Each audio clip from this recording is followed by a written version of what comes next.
ছেলেরা যদি 4টা বিয়ে করতে পারে তাহলে মেয়েদেরও 4টা কেন, মেয়েরা আরো বেশি করবে, কারণ মেয়েদের এনার্জি অলওয়েজ বেশি থাকে।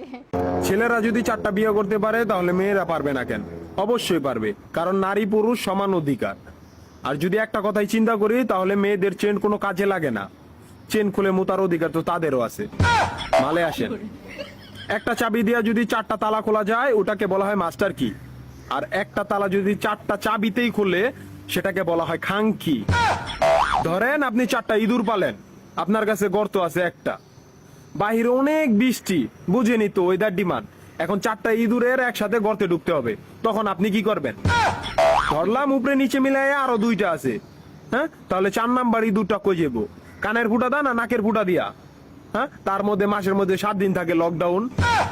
আমি মানি, আমি না শুধু সবাই মানে মেয়েদের অনেক পাওয়ার, মেয়েদের অনেক এনার্জি। তাহলে দেশের মধ্যে ঘন ঘন লোডশেডিং হয় কেন? আমার মাথায় কোনোভাবেই ঢোকে না।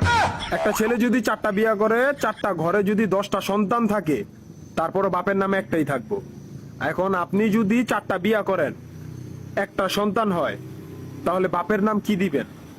সলিমুদ্দিন, কলিমুদ্দিন, আনোয়ার, মনোয়ার, নাকি গড়ে মিলাইয়া জানোয়ার?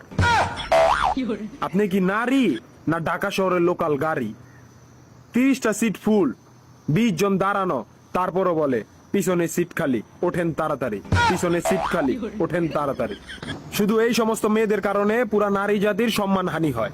আমাদের উচিত সিটি কর্পোরেশনের কুত্তা মারার ইনজেকশন দিয়া এদেরকে মেরে ফেলা, যাতে এদের জন্য অন্য কোনো মেয়েদের কেউ খারাপ নজরে না দেখে। মা রানী কোনানকার।